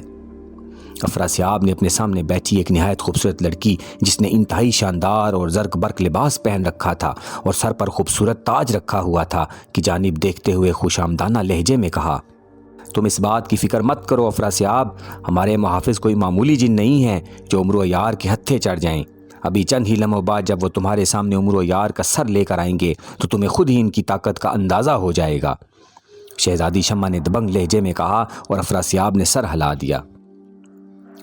ٹھیک ہے شہزادی صاحبہ، میں آپ کی بات پر اعتبار کیے لیتا ہوں۔ بہرحال آپ کو یہ بتا دوں کہ آپ کے آشان بابا نے آپ کو جن دشمنوں سے خبردار رہنے کے لیے کہا تھا وہ یہی امرو یار اور جاداش جادوگر ہے۔ ان دونوں کی ہلاکت کے بعد ہی آپ کو اس قید جیسی زندگی سے رہائی مل سکتی ہے۔ آپ بھی اس قید کی زندگی سے اکتا چکی ہوں گی۔ ہر وقت محل میں قید رہنا، نہ محل سے آپ باہر جا سکتی ہیں اور نہ ہی آپ کسی عام انسان سے مل سکتی ہیں۔ آپ کے ماں باپ بھی کس قدر مجبور ہیں، وہ آپ کے سامنے نہیں آ سکتے اور نہ ہی آپ ان کے پاس جا سکتی ہیں۔ افراسیاب نے افسوس زدہ لہجے میں کہا۔ اس کی بات سن کر شہزادی شمع بھی افسردہ سی ہو گئی۔ تم ٹھیک کہتے ہو افراسیاب، بچپن ہی میں ہمیں آشان بابا کی ہدایت کے مطابق الگ کر دیا گیا تھا کہ ہمیں کسی انسان کے سامنے نہیں آنا چاہیے، ورنہ 3 سال تک ہمارے سامنے آنے والا ہر انسان ہلاک ہو جائے گا اور ہم بھی سلامت نہ رہیں گی۔ آشان بابا کی ہدایت پر جب ہم 3 سال کی ہوئیں تو ہماری نگرانی کے لیے 3 جن دے دیے گئے۔ وہی ہمیں کھلاتے پلاتے ہیں، ہماری حفاظت کرتے ہیں اور ہمارے ساتھ رہتے ہیں۔ ہم نے 16 برس تک ان کے علاوہ کسی کو نہیں دیکھا اور نہ ہی یہ جانتے ہیں کہ ہمارے ماں باپ کون ہیں اور ہم ان سے مل بھی سکیں گی یا نہیں۔ بہرحال ایک روز تم نامعلوم کس طرح سے ہمارے پاس آ گئے۔ ہمارے محافظ جنوں نے تمہیں مارنے کی بے حد کوشش کی، مگر تم نے عجیب و غریب طریقے سے انہیں زیر کر لیا۔ ہم اپنے جیسا انسان پہلی بار دیکھ رہی تھیں، اس لیے ہم نے محافظوں کو روک دیا کہ وہ تمہیں کچھ نہ کہیں، اور پھر تم نے ہم پر جانے کیا جادو کیا کہ ہمیں بہلا پسلا کر یہاں اپنے ساتھ لے آئے۔ لیکن اب ہمیں نہ جانے یہ کیوں محسوس ہو رہا ہے کہ ہم نے تمہارے ساتھ یہاں آ کر بہت بڑی غلطی کی تھی۔ ہمیں یہاں نہیں آنا چاہیے تھا۔ افراسیاب، آشان بابا نے کہا تھا کہ 16 برس پورے ہوتے ہی ہم پر سے شیطان کا سایہ ختم ہو جائے گا اور پھر ہمیں قید کسی زندگی بھی نہیں گزارنا پڑے گی اور ہم انسانی دنیا میں جا کر اپنے ماں باپ سے بھی مل سکیں گی۔ ہمیں ہمارے ماں باپ سے ملا دو افراسیاب، ہم تمہارا یہ احسان زندگی بھر نہیں بھولیں گے اور ہم تم سے وعدہ کرتے ہیں کہ ہم تم سے ہی شادی کریں گے، کسی اور شخص کی طرف آنکھ اٹھا کر بھی نہیں دیکھیں گے۔ شہزادی شمع کہتی چلی گئی۔ نہیں شہزادی صاحبہ، ابھی نہیں، ابھی آپ 16 برس کی نہیں ہوئی ہیں، ابھی آپ کے 16 برس پورے ہونے میں 1 دن پڑا ہے۔ آپ صرف آج کی رات مزید انتظار کر لیں، پھر کل میں خود آپ کو آپ کے ماں باپ کے پاس لے چلوں گا۔ اس وقت آپ کا اور آپ کے ماں باپ کا سب سے بڑا دشمن امرو یار اور جاداش جادوگر آیا ہوا ہے۔ کیا آپ اسے یوں ہی زندہ چھوڑ دیں گی؟ افراسیاب کا لہجہ مکاری اور عیاری سے بھرا ہوا تھا۔ نہیں، ہم اپنے اور اپنے ماں باپ کے دشمنوں کو کبھی معاف نہیں کریں گے۔ ہم ابھی اپنے سیاہ جنوں کو بلاتے ہیں اور انہوں نے امرو یار اور جاداش جادوگر کو یقیناً ہلاک کر دیا ہوگا، شہزادی شمع نے کہا اور زور زور سے تالی بجانے لگی۔ چند لمحوں بعد اس نے پھر تالی بجائی، مگر جب کوئی جن نمودار نہ ہوا تو اس کے چہرے اور پریشانی پر شکنیں پھیل گئیں۔ افراسیاب ابھی پریشان نگاہوں سے اس کی جانب دیکھ رہا تھا۔ کون ہے؟ امرو کے منہ سے نہایت تکلیف بھرے انداز میں نکلا۔ آشان بابا، میں تمہیں حکم دیتا ہوں امرو، ان جنوں کو حضرت سلیمان کی قسم سے آزاد کر دو، ورنہ میں تمہارے ساتھ بہت بری طرح سے پیش آؤں گا، اس باروب آواز نے کہا۔ ٹھیک ہے، میں ان جنوں کو حضرت سلیمان کی قسم سے آزاد کرتا ہوں، میری گردن چھوڑیے۔ میں تکلیف کی وجہ سے امرو کے منہ سے ٹوٹے پھوٹے الفاظ نکل رہے تھے۔ جو ہی اس نے سیاہ جنوں کو حضرت سلیمان کی قسم سے آزاد کیا، ایک چھپکا ہوا اور سرخ روشنی چمکی اور وہ تینوں سیاہ جن یکلخت اپنی جگہ سے غائب ہو گئے۔ ساتھ ہی امرو یار کو ایک زوردار جھٹکا لگا اور وہ الٹ کر دور جا گرا، مگر پھر وہ جلدی سے اٹھا اور نہایت خوفزدہ نگاہوں سے ادھر ادھر دیکھنے لگا تھا، اور پھر وہ خود کو افراسیاب کے محل میں پا کر حیران رہ گیا۔ امرو یار، تمہارے ساتھ خطرناک جاداش جادوگر کا غلیظ جسم ہے، جس کی وجہ سے میں تمہارے سامنے نہیں آ رہا تھا۔ اس جادوگر کو فوراً ہلاک کر دو اور ہماری بیٹی شہزادی شمع کو جس قدر جلد ممکن ہو سکے افراسیاب کے چنگل سے آزاد کروا کر ملک رابان پہنچا دو۔ میں تم سے وہیں ملوں گا۔ امرو یار کی سماعت میں وہی باروب آواز سنائی دی اور امرو ایک بار پھر خوفزدہ نظروں سے ادھر ادھر دیکھنے لگا، لیکن اسے آشان بابا کہیں دکھائی نہ دیے۔ امرو نے 1-2 بار بڑے گھبرائے ہوئے انداز میں آشان بابا کو پکارا، لیکن آشان بابا نے امرو کی بات کا کوئی جواب نہ دیا۔ امرو یار سمجھ گیا کہ آشان بابا وہاں سے جا چکے ہیں۔ عین اس وقت وہ جس راہداری میں کھڑا تھا اسے کسی کے قدموں کی چاپ سنائی دی۔ امرو یار یکلخت چوکنا ہو گیا۔ اس نے بجلی کی سی تیزی سے زنبیل سے سلیمانی چادر نکالی اور نہایت پھرتی سے اسے کاندھوں پر ڈال لیا اور فوراً نگاہوں سے اوجھل ہو گیا۔ عین اسی وقت اس راہداری کا موڑ مڑتے ہوئے 2 جادوگر اس طرف آ گئے۔ ہو نہ ہو ایک تو ہم شہزادی شمع سے بے حد پریشان ہیں، مفت میں ہر وقت ہم پر رعب جھاڑتی رہتی ہے، اس کے اپنے غلام ہوتے ہوئے بھی وہ ہم سے غلاموں جیسا کام لیتی رہتی ہے۔ میرا تو جی چاہتا ہے کہ میں اس بدبخت شہزادی کا گلا کاٹ کر اس کا سارا خون پی جاؤں۔ اب نہ جانے اس نے ہمیں کس لیے بلایا ہے، جب دیکھو چیخ چیخ کر ہمیں پکارتی رہتی ہے۔ ایک گھٹے ہوئے جسم اور لمبے بالوں والا بدصورت جادوگر دوسرے سے کہہ رہا تھا۔ کیا بات کر رہے ہو راغول جادوگر، وہ کوئی عام شہزادی نہیں ہے، آقا نے اس سے شادی کرنے کا فیصلہ کر لیا ہے اور وہ ہماری ملکہ بننے والی ہے۔ ایسی باتیں مت کرو، ایسا نہ ہو کہ کوئی ہماری باتیں سن کر آقا سے جا کر شکایت لگا دے۔ تم آقا کے غصے سے اچھی طرح سے واقف ہو، وہ ہماری کھال اتار دیں گے۔ دوسرے جادوگر نے گھبرائے ہوئے انداز میں ادھر ادھر دیکھتے ہوئے کہا، جیسے سچ مچ اسے خدشہ ہو کہ کوئی ان کی باتیں نہ سن رہا ہو۔ ان کی باتیں سن کر عمرو یار کی آنکھوں میں چمک سی ابھر آئی تھی۔ وہ یہاں شہزادی شمع ہی کے لیے تو آیا تھا۔ ان جادوگروں کے منہ سے شہزادی کا نام سن کر وہ بہت خوش ہو رہا تھا۔ ایک لحاظ سے قدرت خود ہی اس کی مدد کر رہی تھی۔ اسے شہزادی کو تلاش نہیں کرنا پڑا تھا اور نہ ہی اسے کسی جادوگر یا افراسیاب کا سامنا کرنا پڑتا تھا۔ یہ واقعی اس کے لیے بڑی خوشائن بات تھی۔ وہ غیبی حالت میں ان دونوں جادوگروں کے پیچھے ہو لیا۔ جادوگر ایک بڑے کمرے کے دروازے کے پاس آ کر رک گئے۔ انہوں نے ایک ساتھ ایک منتر پڑھ کر دروازے پر پھونکا۔ فوراً ہی دروازہ دو حصوں میں تقسیم ہوتا چلا گیا اور وہ دونوں اس میں داخل ہو گئے۔ عمرو بھی تیزی سے ان کے پیچھے آ گیا۔ جو ہی وہ کمرے میں داخل ہوا، دروازہ یکلخت بند ہو گیا۔ عمرو یار نے دیکھا وہ ایک نہایت خوبصورت کمرہ تھا۔ زمین پر خوش رنگ اور خوبصورت قالین بچھے ہوئے تھے۔ دائیں بائیں دیواروں پر نہایت خوبصورت بیل بوٹوں والے سبز رنگ کے پردے لہرا رہے تھے۔ ایک پردے کے پاس سونے کا شمعدان دکھائی دے رہا تھا جس پر 3 بڑی بڑی شمعیں جل رہی تھیں۔ اس شمعدان کی دوسری جانب ایک زرد رنگ کا خوبصورت پلنگ بچھا ہوا تھا جس پر ایک نہایت خوبصورت لڑکی جس نے سرخ اور کانسی رنگ کا لباس پہن رکھا تھا نہایت شان سے بیٹھی تھی۔ اس کے سر پر ایک تاج بھی تھا۔ غلام حاضر ہیں عظیم شہزادی، حکم دیجئے، ہم آپ کی کون سی خدمت بجا لا سکتے ہیں؟ ان دونوں جادوگروں نے بیک وقت سینے پر ہاتھ رکھتے ہوئے اور رکوع کے بل جھکتے ہوئے شہزادی شمع سے مخاطب ہو کر کہا، تم دونوں فوراً جاؤ اور افراسیاب سے کہو کہ جس قدر جلد ممکن ہو سکے ہمارے پاس پہنچے۔ ہمارے محافظ سیاجن واپس آ گئے ہیں اور وہ ہمیں ایک عجیب و غریب بات بتا رہے ہیں۔ ہم اس سلسلے میں افراسیاب سے کچھ مشورہ کرنا چاہتے ہیں۔ شہزادی نے نہایت الجھے ہوئے لہجے میں کہا اور دونوں جادوگروں نے گردنیں خم کر دیں۔ جو حکم شہزادی صاحبہ، ان دونوں نے بیک وقت کہا اور الٹے قدموں واپس پلٹ گئے۔ مڑ کے انہوں نے ایک بار پھر ایک ساتھ کوئی منتر پڑھ کر دروازہ کھولا اور باہر نکل گئے۔ ان کے باہر نکلتے ہی دروازہ ایک بار پھر بند ہو گیا۔ ان کے جاتے ہی شہزادی پلنگ پر لیٹ گئی۔ وہ کسی گہری سوچ میں غرق دکھائی دے رہی تھی۔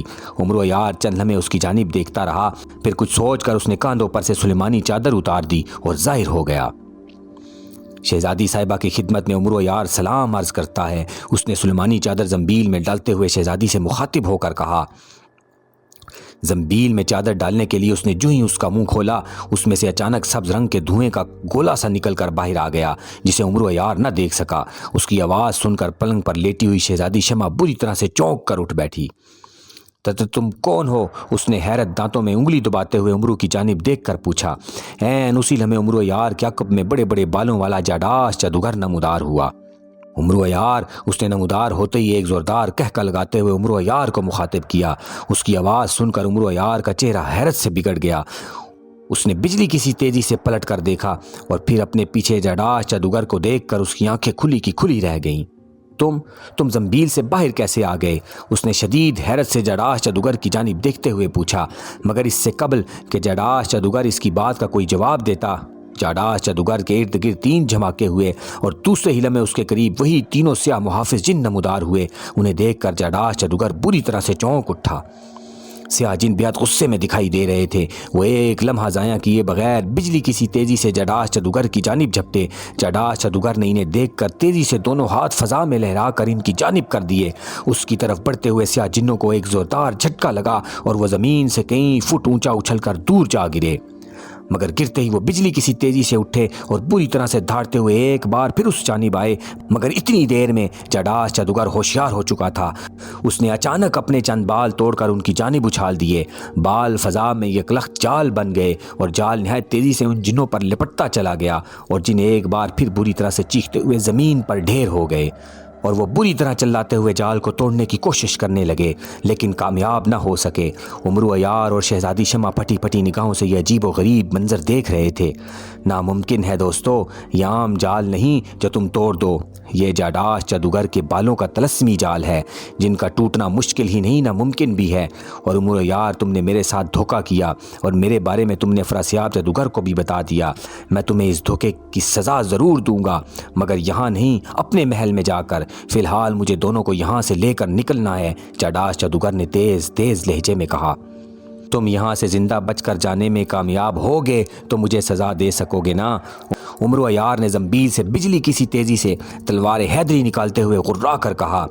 تم مجھے مارو گے؟ ہا ہا ہا عمرو عیار، اپنے اس فرسودہ خیال کو ذہن سے نکال دو۔ اس جگہ پر تم تو کیا، افراسیاب بھی میرا کچھ نہیں بگاڑ سکتا۔ اور واہ، شہزادی شمع تو واقعی بے حد حسین ہے، اسے تو میں اپنی ملکہ بناؤں گا، جاداش جادوگر نے ہنستے ہوئے کہا اور شہزادی شمع کی جانب بڑھا۔ شہزادی شمع جو اس خوفناک شکل والے جادوگر کو دیکھ کر پہلے ہی سہمی ہوئی تھی، اسے اپنی جانب آتا دیکھ کر اور زیادہ خوفزدہ ہو گئی۔ رک جاؤ جاداش جادوگر، خبردار شہزادی کی طرف مت بڑھنا، عمرو عیار نے چیخ کر اسے للکارا۔ ساتھ ہی اس نے آگے بڑھ کر تلوار زور سے گھمائی۔ تلوار جاداش جادوگر کے کاندھے پر لگی اور اس کا کاندھا زخمی ہو گیا۔ جاداش جادوگر یکلخت زخمی سانپ کی مانند پلٹا، اس کی آنکھوں میں یکلخت خون ابھر آیا تھا۔ اسی وقت دروازہ زور زور سے دھڑکنے لگا۔ جاداش جادوگر بجلی کی سی تیزی سے پلٹا، اس نے اپنے ایک ہاتھ کا پنجہ اٹھا کر دروازے کی جانب کیا۔ اس کے ہاتھ سے نیلے رنگ کی روشنی کی لہریں نکل کر دروازے کی جانب بڑھیں اور دروازے کے پاس جا کر لہرانے لگیں۔ اب افراسیاب تو کیا، اس کا باپ بھی کمرے میں داخل نہیں ہو سکتا۔ اور عمرو عیار، تم نے جاداش جادوگر پر وار کرنے کی جرت کی تھی، اب تم میرے ہاتھوں زندہ نہیں بچو گے۔ جاداش جادوگر عمرو عیار کی جانب خونخوار نظروں سے دیکھتے ہوئے کہا۔ اس نے ایک ہاتھ اٹھا کر عمرو عیار کی جانب کیا اور ہلکا سا جھٹکا دیا۔ اس کی آستین سے شعلے نکل کر عمرو عیار کی جانب بڑھے۔ عمرو عیار اطمینان سے اپنی جگہ پر کھڑا رہا۔ وہ جانتا تھا کہ جب تک اس کے ہاتھ میں تلوار حیدری ہے تب تک اس پر بڑے سے بڑے جادو کا بھی اثر نہیں ہو سکتا، اور ہوا بھی یہی۔ جاداش جادوگر کی آستین سے نکلے ہوئے شعلے عمرو کے جسم سے ٹکرائے ضرور، لیکن فوراً ہی بجھ گئے۔ یہ دیکھ کر ایک لمحے کے لیے جاداش جادوگر حیران ہوا، مگر پھر اس نے جلدی سے اپنے چوغے سے ایک سیب نکال کر اس پر کچھ پڑتے ہوئے عمرو پر کھینچ مارا۔ سیب عمرو عیار کے قریب آ کر ایک دھماکے سے پھٹا۔ دوسرے ہی لمحے اس میں سے باریک باریک سانپ نکلے اور عمرو عیار کے جسم سے لپٹ گئے، مگر اسی وقت عمرو کے ہاتھ میں موجود تلوار میں سے ایک دائرے کی صورت میں آگ نکلی اور عمرو عیار کے بدن پر پھیل گئی۔ اس سے فوراً ہی عمرو کے جسم پر لپٹے ہوئے سانپ جل گئے اور آگ کا حلقہ غائب ہو گیا۔ اب تو جاداش جادوگر کی حیرت کی انتہا نہ رہی۔ اس نے غصے میں آ کر دونوں ہاتھ فضا میں لہرائے۔ اس کے ہاتھوں میں یکلخت 2 تلواریں آ گئیں۔ وہ تلواریں لے کر بجلی کی سی تیزی سے عمرو پر پل پڑا۔ اس کا جسم فضا میں اٹھا ہوا تھا اور وہ تلواریں لے کر کسی پھرکی کی مانند گھومتا ہوا عمرو عیار کی طرف بڑھا۔ عمرو عیار چکنا ہو گیا۔ جاداش جادوگر نے پھرکی کی مانند گھومتے ہوئے اس قدر تیز تلوار سے عمرو عیار پر حملہ کیا کہ عمرو عیار کو بوکھلا کر کئی قدم پیچھے ہٹنا پڑا۔ وہ پیچھے ہٹتے ہٹتے شمعدان کے قریب آیا اور اس سے ٹکرا گیا۔ اس کے ٹکرانے کی وجہ سے شمعدان الٹ کر زمین پر گر گیا، جس کی وجہ سے اس پر لگی ہوئی تینوں شمعیں بجھ گئیں اور عمرو عیار کا بھی پاؤں رپٹ گیا اور وہ بھی الٹ کر گر گیا۔ شمع بجھنے کی وجہ سے ہر طرف اندھیرا ہو گیا تھا اور عمرو کے گرنے کی وجہ سے اس کے ہاتھ سے تلوار حیدری بھی گر گئی تھی۔ جو ہی عمرو عیار گرا، اسے یوں محسوس ہوا جیسے جاداش جادوگر کا پورا وجود تلواروں سمیت اس کے اوپر آ گرا ہو، مگر پھر دوسرے ہی لمحے وہاں ہر طرف تیز روشنی پھیلتی چلی گئی۔ ہر طرف سے یکلخت زور زور سے بجلی کڑکنے اور بادلوں کی خوفناک گھن گرج کی آوازیں سنائی دینے لگی۔ ان آوازوں میں افراسیاب جادوگر اور جاداش جادوگر کے ساتھ ساتھ بہت سے جادوگروں کی خوفناک آوازیں سنائی دے رہی تھی، جیسے وہاں وہ سب نہایت خوفناک انداز میں لڑ رہے ہوں۔ عمرو عیار، آنکھیں بند کرو، جلدی سے آنکھیں بند کرو، میں تمہیں یہاں سے نکال لے جاؤں گا، جلدی کرو۔ یکلخت عمرو عیار کے کانوں میں آشان بابا کی آواز سنائی دی اور عمرو عیار نے جلدی سے آنکھیں بند کر لی۔ اس وقت ایک اور زوردار جھٹکا لگا۔ دوسرے ہی لمحے اس کے کانوں میں جادوگروں کے لڑنے کی خوفناک آوازیں آنا بند ہو گئیں۔ پھر اچانک آشان بابا کی آواز دوبارہ اس کے کانوں میں سنائی دی۔ وہ اسے آنکھیں کھولنے کو کہہ رہے تھے۔ عمرو عیار نے آنکھیں کھولیں تو وہ ایک نہایت خوبصورت اور خوشنما باغ میں کھڑا تھا۔ اس کے قریب شہزادی شمع اور ایک پرنور چہرے والے بزرگ کھڑے تھے۔ عمرو عیار انہیں دیکھ کر چونک اٹھا۔ میرا نام آشان بابا ہے عمرو، اور میں تمہیں شہزادی شمع کو طلسم و شربا سے نکال لایا ہوں۔ شمع بجھ جانے کی وجہ سے افراسیاب جادوگر اور اس کے ساتھیوں کو موقع مل گیا اور وہ اندھیرے میں تبدیل ہو کر کمرے میں آ گئے تھے۔ جس کی وجہ سے چاڈاش جادوگر اور ان سب میں ٹھن گئی تھی۔ وہ نہایت خوفناک انداز میں ایک دوسرے سے لڑ رہے ہیں۔ افراسیاب جادوگر نے چاڈاش جادوگر کو اپنے جادوگروں کے ساتھ مل کر بری طرح سے زخمی کر دیا ہے۔ وہ کسی بھی صورت ان کے ہاتھوں زندہ نہیں بچ سکے گا، بزرگ بابا نے کہا، اور عمرو عیار نے اس بات میں سر ہلا دیا۔ وہ تو سب ٹھیک ہے آشان بابا، لیکن میں شہزادی صاحبہ کے بارے میں جاننے کے لیے بیتاب ہوں۔ کیا آپ مجھے ان کے بارے میں کچھ بتانا پسند کریں گے؟ عمرو عیار نے پوچھا، اور بزرگ بابا نے عمرو کو وہ ساری باتیں بتا دی جو شہزادی شمع نے افراسیاب جادوگر کو بتائی تھیں۔ پھر وہ کہنے لگے، عمرو بیٹا، اصل میں جس روز شہزادی شمع پیدا ہوئی تھیں اس روز اس محل میں سے شیطان گزر رہا تھا۔ اس کا شہزادی پر سایہ پڑ چکا تھا۔ اگر میں فوراً وہاں پہنچ کر شہزادی پر دم نہ کر دیتا تو شہزادی اور اس کے خاندان کا بچنا مشکل تھا۔ میں نے شیطان سے بچانے کے لیے ہی شہزادی کو ان سب سے الگ کیا تھا، ورنہ اس کی شکل اس حد تک خوفناک ہو گئی تھی کہ جو بھی اسے دیکھتا فوراً ہلاک ہو جاتا۔ 16 سال بعد اس پر سے شیطان کا سایہ ختم ہو جانا تھا، اور اس دوران افراسیاب چالاکی سے اسے اپنے ساتھ لے گیا۔ یہ ہے کل کی کہانی، آگے کے حالات تم اچھی طرح سے جانتے ہو، آشان بابا کہتے چلے گئے۔ ہو، اور شہزادی صاحبہ کے منہ سے پھول جھڑنے اور ان کے آنسوؤں سے موتی بننے والی بات کیا غلط ہے؟ عمرو نے کچھ سوچتے ہوئے پوچھا۔ نہیں، یہ حقیقت ہے۔ شہزادی شمع جب ہنستی ہے تو واقعی اس کے منہ سے پھول جھڑتے ہیں، اور جب یہ روتی ہے تو اس کے آنسو موتی بن جاتے ہیں، آشان بابا نے مسکراتے ہوئے کہا۔ بہت خوب، تب تو شہزادی صاحبہ کا یہ سارا خزانہ میرے لیے ہی ہوگا۔ میں شہزادی صاحبہ سے شادی کر لوں گا اور انہیں خوب رلاؤں گا تاکہ ان کے آنسو ڈھیر سارے موتی بن جائیں، اور میں ان موتیوں کو بیچ کر دنیا کا امیر ترین آدمی بن جاؤں گا، عمرو نے خوشی سے اچھلتے ہوئے کہا۔ تمہارا یہ خواب ادھورا ہی رہ جائے گا عمرو۔ شہزادی کی منگنی بچپن ہی میں اس کی خالہ کے بیٹے سے طے پا چکی ہے، اس لیے تم اسے نہ رلا سکو گے اور نہ ہی اس کے آنسوؤں کو موتی بنا کر دنیا کے امیر انسان بن سکو گے، آشان بابا نے مسکرا کر کہا، اور عمرو عیار کا کھلا ہوا چہرہ کملا گیا جیسے اس کے ارمانوں پر اوس پڑ گئی ہو۔ اس کا عجیب و غریب منہ بنا دیکھ کر شہزادی شمع بری طرح سے ہنسنے لگی، اور اس کے ہنسنے سے واقعی اس کے منہ سے خوبصورت پھول جھڑنے لگے، اور چند ہی لمحوں میں اس کے سامنے پھولوں کا ڈھیر سا لگ گیا۔ عمرو عیار حیرت بھری نگاہوں سے شہزادی اور اس کے منہ سے جھڑنے والے پھولوں کی جانب دیکھ رہا تھا۔ عمرو، تم فوراً یہاں سے شہزادی کے وطن روانہ ہو جاؤ اور شہزادی کو لے کر اس کے ماں باپ کے پاس پہنچ جاؤ۔ انہیں تمام حالات بتا دینا، وہ نہایت بے صبری سے اپنی بیٹی کا انتظار کر رہے ہیں۔ تمہاری بہادری کا قصہ سن کر وہ بہت خوش ہوں گے اور تمہیں بہت سارا انعام دیں گے۔ جاؤ، میں ابھی کچھ ہی دیر میں وہاں پہنچ جاؤں گا۔ میری عبادت کا وقت ہو رہا ہے، ورنہ میں تمہارے ساتھ ہی چلتا۔ سیدھے مشرق کی طرف چلے جاؤ، چند کوس کے فاصلے پر شہزادی کا وطن ہے۔ بادشاہ اور ملکہ کے ساتھ پوری رعایا تم دونوں کے استقبال کے لیے وہاں موجود ہے، آشان بابا نے کہا، اور انعام کا سن کر عمرو عیار کا کملایا ہوا چہرہ ایک بار پھر کھل اٹھا اور اس کی آنکھوں میں چمک آ گئی۔ آشان بابا اسے خوش ہوتا دیکھ کر فوراً وہاں سے غائب ہو گئے، اور عمرو عیار نے جلدی سے شہزادی کا ہاتھ پکڑا اور اسے لے کر مشرق کی جانب روانہ ہو گیا۔ اس کی بے صبری دیکھ کر شہزادی شمع کھلکھلا کر ہنس رہی تھی، اور اس کے ہنسنے کی وجہ سے راستے میں پھول بکھرتے جا رہے تھے۔